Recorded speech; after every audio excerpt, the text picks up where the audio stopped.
రాష్ట్రంలో సైబర్ కేటుగాళ్లు రెచ్చిపోతున్నారు. సంగారెడ్డి జిల్లాలో సైబర్ మోసగాళ్ల వలలో ఓ మహిళ 1,80,00,000 పెట్టుబడి పెట్టి మోసపోయింది.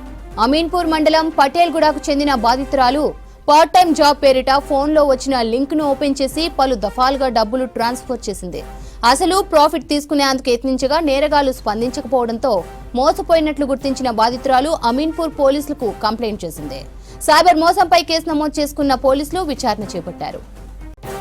రాష్ట్రంలో సైబర్ కేటుగాళ్లు రెచ్చిపోతున్నారు. సంగారెడ్డి జిల్లాలో సైబర్ మోసగాళ్ల వలలో పడి ఓ మహిళ 1,80,00,000 పెట్టుబడి పెట్టి మోసపోయింది.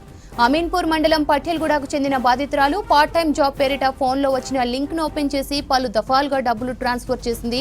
అసలు ప్రాఫిట్ తీసుకునేందుకు యత్నించగా నేరగాళ్లు స్పందించకపోవడంతో మోసపోయినట్లు గుర్తించిన బాధితురాలు అమీన్పూర్ పోలీసులకు కంప్లైంట్ చేసింది. సైబర్ మోసంపై కేసు నమోదు చేసుకున్న పోలీసులు విచారణ చేపట్టారు.